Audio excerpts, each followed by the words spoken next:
जय मां भवानी, सीताराम आप सभी को। तो कैसे हैं आप सभी? आशा करते हैं आप सभी अच्छे होंगे, स्वस्थ होंगे और मस्त होंगे। मां भगवती, मां जगदम्बा, महाकाली की कृपा आप सभी के ऊपर बरस रही होगी और निरंतर बरस रही होगी। तो दोस्तों, स्वागत है आपका हमारे यूट्यूब चैनल महादेवी में।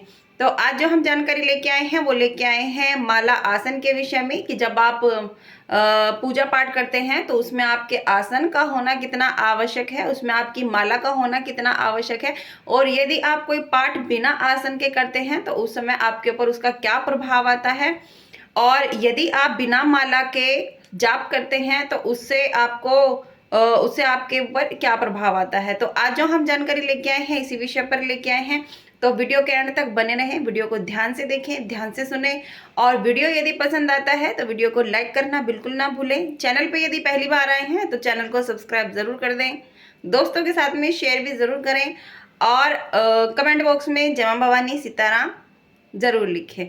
तो चलिए चलते हैं आज की वीडियो की तरफ। तो आज का जो हमारा विषय है वो है माला आसन के विषय में, मंत्र जाप के विषय में, कि जब आप मंत्र जाप करते हैं, माला करते हैं, तो उस समय आपको किन नियमों का पालन करना होता, कौन कौन सी सावधानियां बरतनी होती है, जिससे कि आपको आपकी पूजा का और आपके पाठ का, आपके मंत्र जाप का पूर्णतः फल प्राप्त हो। तो उस समय देखिए, कुछ बच्चे ऐसे हैं जिनको माला जपनी नहीं आती है, उल्टी सीधी माला जपते हैं, जिससे उनको उनके मंत्र का पूरा पूरा फल नहीं मिल पाता। ऐसा नहीं है कि आप मंत्र कर रहे हैं, माला जप रहे हैं तो उसका आपको फल नहीं मिलेगा। आपको फल मिलता ही मिलता है। खेत में बीज चाहे उल्टा डले चाहे सीधा डले, लेकिन वो अंकुरित होता ही है। तो वैसे ही मंत्र जाप है, लेकिन यदि उसको सही तरीके से किया जाए तो उसका फल आपको पूर्णतः प्राप्त होता है। तो कुछ बच्चों के मैसेज हमारे पास आ रखे थे कि हमने कभी माला नहीं की है, हम कैसे माला कर सकते हैं, किस तरीके से माला को जपना होता है, माला के क्या नियम होते हैं, कौन कौन सी सावधानियां बरतनी होती है। तो आज हम आपको वही बात बताने आए हैं। तो देखिए, ये है मेरे पास रुद्राक्ष की माला, इसको जप माला बोला जाता है, और इसके अंदर 109 मोती होते हैं, 109 बीज इसके अंदर ये रुद्राक्ष के होते हैं। अब आप ये कहेंगे कि ये तो 108 की होती है। हाँ, जो जप माला होती है, जो यहाँ से जपी जाती है, यहाँ से और यहाँ तक 108 बीज इसके अंदर होते हैं, लेकिन ये जो सुमेरु है, 9वां बीज यहाँ पे होता है। तो 109 बीजों की मनके की बनी हुई ये रुद्राक्ष की माला है। तो जो शुरुआत में माला जप रहे हैं, देखिए वैसे तो ज़्यादातर मंत्रों का जप जो होता है वो रुद्राक्ष की माला पे ही होता है, और इसका आपको कोई दोष भी नहीं लगता है। ठीक है, तो कोशिश यही करनी चाहिए कि आपको रुद्राक्ष के माला पर ही जप करना है। कुछ बच्चे ऐसे आए हैं जिनके गुरु नहीं हैं, और उन्होंने इधर उधर से देख के हकीकी माला पे जप किया है, या फिर दूसरी मालाओं पे जप किया है, स्फटिक की मालाओं पे भी जप किया है, और उल्टे सीधे वो जप कर रहे हैं। किसी की भी माला पे किसी का भी देवता का जप किए जा रहे हैं, तो वो लोग ऐसा कर रहे हैं। तो ऐसा नहीं करना है। रुद्राक्ष की माला पे आप लगभग सभी देवी देवताओं का जप कर सकते हैं। आप इस पे देवी के मंत्रों का जप कर सकते हैं, आप इस पे देवताओं के मंत्रों का भी जप कर सकते हैं। लेकिन जब तक आपको जानकारी नहीं है तब तक आप किसी और माला पे किसी और देवता का जप ना करें, जब तक आपको आपके गुरु की आज्ञा ना हो जाए। तो आपके लिए सबसे अच्छा यही है कि आप इस तरीके की रुद्राक्ष की माला लें। इसके अंदर 109 मनके होते हैं। जो इसमें 109वां मन का है वो ये सुमेरु होता है। अब गिनने मत लग जाना, क्योंकि ऐसा होता है कि कभी कभी किसी माला में कम एक आध मोती कम हो जाता है, तो ऐसी कोई बड़ी बात नहीं है।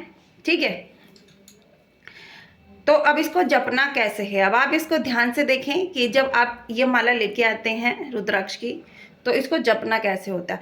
सबसे पहले तो आप जब माला लेने जाते हैं तो इसका आपको साइज देखना होता है कि आप कौन सी साइज की माला लेके आ रहे हैं। जो इस समय आप मेरे हाथ में देख रहे हैं ये जप माला है, और इसको जप करना बहुत बहुत आसान होता है, क्योंकि ये ना ही इसके मन के मोटे हैं और ना ही इसके मन के बारीक हैं। ठीक है, तो बारीक जो होती है वो इस तरीके की होती है जैसे हमने गले में धारण की हुई है। तो इससे आपको जाप करना कठिन होगा, क्योंकि इसके जो मनके हैं वो छोटे हैं, लेकिन इसके जो मनके हैं वो मीडियम साइज के। तो आप इससे जप करेंगे तो आपको कोई परेशानी नहीं होगी। ठीक है। और यदि आप इससे मोटे मन के लेके आते हैं तो मोटे मन के की माला आपके साथ क्या होगा कि एक तो वो लंबी हो जाएगी और ऊपर से उसमें बीच में यहाँ गैप हो जाता है, जिससे कि आपको माला जपने में प्रॉब्लम होती है। तो इस बात का विशेषतः ध्यान रखें जब आप माला लेने जाएं। ठीक है, अब चलते हैं इसको जपना कैसे है। देखिए, जो ये मैं वीडियो बना रही हूँ ये मैं उन बच्चों के लिए बना रही हूँ जो अभी अभी अध्यात्म में आए हैं, जिनको माला जपने का ज्ञान नहीं है, मंत्रों का ज्ञान नहीं है, लेकिन वो फिर भी अपने इष्ट की सेवा साधना करना चाहते हैं, अपने इष्ट की भक्ति करना चाहते हैं, माला जपना चाहते हैं।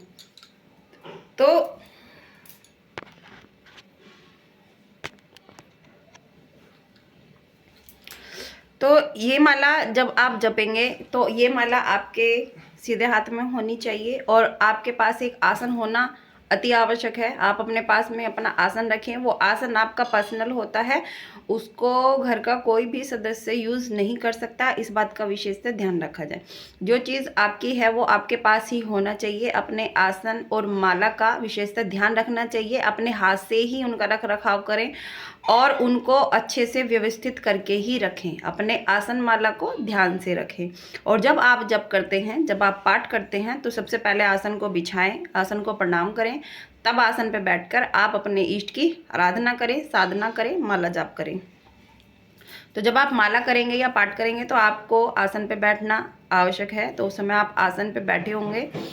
और जब आप माला करेंगे तो माला करने का जो तरीका होता है उसको आप ध्यान से देखें कि ये जो सुमेरु है, ठीक है, इसके पास वाला जो मनका है यहाँ से जपना होता है इसको, यहाँ से। अगर आप वीडियो में देख पा रहे होंगे तो ये जो मनका है यहाँ से, ये वाला, यहाँ से आपको इसको जपना होता है। इस तरीके से इस फिंगर पे आप इसको रखें, जो रिंग फिंगर है इस पर आप इसको रखें और इस तरीके से इसको पकड़ें और इस तरीके से इसका जप करें। ये इस तरीके से आपकी ये माला चलेगी। जब आप माला जप करते हैं तो इस बात का विशेषतः ध्यान रखें कि जो ये सुमेरु है इसको लांघना नहीं है। तो जब आप माला जप करते करते करते करते यहाँ इस सुमेरु के पास में आ जाते हैं तो आपको यहीं से इस मनके के पास से, जो सुमेरु के पास है, यहीं से आपको वापस हो जाना होता है। इस तरीके से इसको कभी भी लांघना नहीं है। तो इस तरीके से आपको अपनी माला का जप करना है। अब जो हमने आपको तरीका बताया है इस तरीके से आप देख सकते हैं, इस तरीके से आपको माला चलानी है। ठीक है, तो यदि आप इस तरीके से करते हैं तो ये आपके लिए बहुत ही कंफर्टेबल रहेगा। ये बहुत ही सुविधाजनक तरीका है माला जपने का। वहीं जब आप इस तरीके से माला जपते हैं, ये देखिए, तो जो कुछ व्यक्ति हैं इस तरीके से माला जपते हैं, इस तरीके से यहाँ इस फिंगर पे, इसको जो मिडल फिंगर है यहाँ पे रख के इस तरीके से माला का जप करते हैं। इस तरीके से फिंगर से अंगूठे से उसको ऐसे ऐसे जपते हैं। ठीक है, तो आप किसी भी तरीके से जप सकते हैं, दोनों तरीके ही सही हैं, लेकिन सबसे उत्तम जो तरीका है वो ये है, इस तरीके से यदि आप जपते हैं। क्योंकि ऐसा होता है जब आप माला जप रहे होते हैं या तो आपका ध्यान लग जाता है या फिर आपके अंदर नेगेटिविटी है तो आपको नींद आने लगती है। तो नींद आने में या फिर ध्यान लगने में आपकी माला छूट सकती है। जब आप इस तरीके से मंत्र का जप करते हैं, माला का जप करते हैं, तो कहीं ना कहीं ये माला इस तरीके से फिसल कर नीचे गिर जाती है। लेकिन जब आप इस तरीके से जप करते हैं तो जो ये आपका अंगूठा है और जो आपकी ये फिंगर है ये माला को थामे रखती है, तो माला गिरती नहीं है। और जैसे ही गिरने को होते तो आपकी आंखें खुल जाती है। ठीक है, तो ये था माला जपने का तरीका। अब रहा माला जपने का नियम। तो जब आप माला जपते हैं सबसे पहले आपको इस बात का विशेषतः ध्यान रखना है कि जब आप माला जप रहे हो तो आपको अपने इष्ट की जो है जो भी आपके इष्ट हैं, माता रानी हैं, माँ भगवती हैं, हनुमान जी हैं या फिर राम जी हैं या फिर महादेव हैं, जो भी आपके इष्ट हैं उनका ध्यान आज्ञा चक्र पे आपको करते रहना है। गुरु का ध्यान आपको अपने आज्ञा चक्र पे करते रहना है। और यदि माला जपते समय आपकी ये माला बाय चांस ऐसे छूट जाती है, ठीक है, तो आपको ऐसा नहीं करना है कि जौन से मोती से ये गिरी है, जिस मनके से माला गिरी है वहीं से बीच से उठाई और जपने लग गए। नहीं, आपको फिर से वो माला जपनी होगी। आपको फिर से उस माला को उठाना है, प्रणाम करना है और फिर से उसको जपना है। दूसरी बात, जब आप माला जप रहे होंगे तो आपके पास में एक गोमुखी होना आवश्यक है। गोमुखी में रख कर ही माला का जप करें। यदि आप माला को बिना गोमुखी के जपते हैं, गोमुखी मैं आपको दिखा देती हूँ। यदि आप बिना गोमुखी के माला जपते हैं तो आपका जो जप है वो दूसरे देवता चुरा ले जाते हैं। ठीक है, तो इस तरीके की गोमुखी में आपको इसको रखकर ही जप करना है, खाली माला आपको नहीं जपनी है। ठीक है, यदि आप खाली माला इस तरीके से जपते हैं बिना गोमुखी के तो उसका पूर्णतः फल आपको नहीं मिल पाता है। इस बात का विशेषतः ध्यान रखें। माला को गोमुखी में रखकर ही जपें और जपने के बाद में माला को गोमुखी में ही रखें। तो माला का ये नियम होता है, तो आप इस नियम को ज़रूर फॉलो करें ताकि आपको आपकी पूजा का पूर्ण फल प्राप्त हो।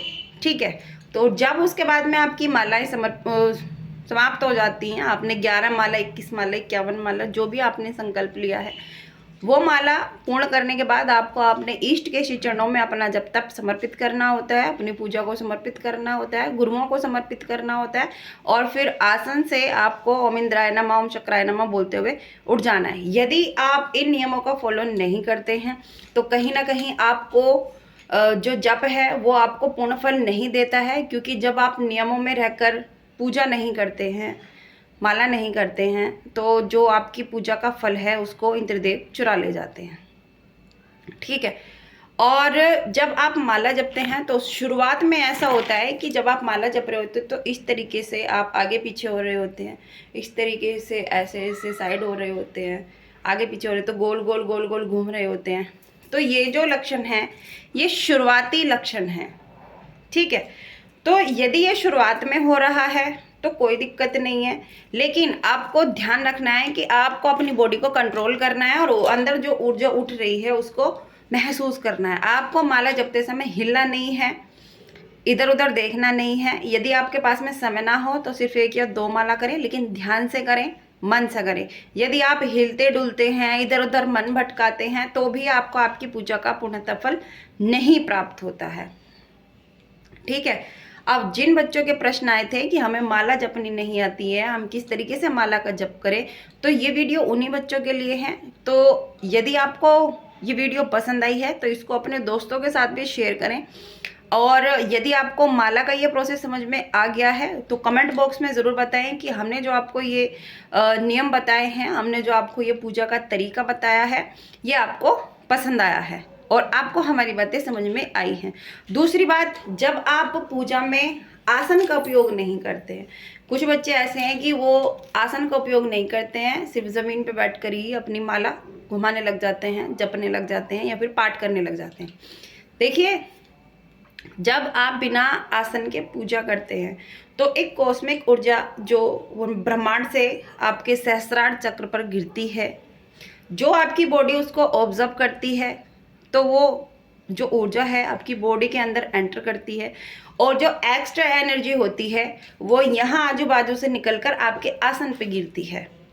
ठीक है, तो इसलिए आसन पूजा में रखा जाता है। और यदि आप आसन का इस्तेमाल नहीं करते हैं तो वो जो कॉस्मिक ऊर्जा ब्रह्मांड से गिर रही होती है आपके सहस्त्रार चक्र पर, वही ऊर्जा जब आपकी बॉडी में एंटर करती है, आपके आजू बाजू से गिरती है, तो वो सीधा जमीन में जाती है। क्योंकि जो धरती है इसमें गुरुत्वाकर्षण बल है, तो उसी गुरुत्वाकर्षण बल की वजह से, उसी चुंबकीय की वजह से जो आपकी ऊर्जा है वो सीधा ऊपर से गिरी और सीधा जमीन में चली गई। इसलिए आपको अपने और धरती माता के बीच में एक जो आसन का होना आवश्यक है। तो आसन आपको अपना पर्सनल होना चाहिए। ऐसा ना हो कि आज आपने किसी और का आसन इस्तेमाल कर लिया है आज, या फिर आपने किसी और को अपना आसन दे दिया है। अपना जो आसन है वो अपना ही होना चाहिए, किसी को ना दें। इस नियम का विशेषता आपको पालन करना ही होता है। यदि आप मंदिर जा रहे हैं, मंदिर में आप माला जप कर रहे हैं, तो कोशिश यही करनी चाहिए कि मंदिर में जाकर भी आप किसी और का आसन इस्तेमाल ना करें। आप अपना आसन अपने घर से लेके जाएं, अपना आसन माला लेके जाएं और वहाँ जाकर आप अपनी माला करें। ठीक है। तो यदि आप इन नियमों को फॉलो करते हैं, इस तरीके से आप अपनी माला जप करते हैं, इस तरीके से आप अपनी पूजा करते हैं, तो आपको अपनी पूजा का पूर्णतः फल प्राप्त होता है। तो आशा करते हैं आपको हमारी ये वीडियो पसंद आई होगी। पसंद आई है तो वीडियो को लाइक करें, चैनल को सब्सक्राइब करें, दोस्तों के साथ में शेयर भी ज़रूर करें, ताकि इस जानकारी का लाभ बाकी सब जो भक्तजन हैं वो उठा पाएँ। और कमेंट बॉक्स में जय मां भवानी सीताराम ज़रूर लिखें। तो चलिए मिलते हैं आपसे अगली वीडियो में किसी और अगली अच्छी जानकारी के साथ। तब तक के लिए जय मां भवानी सीताराम।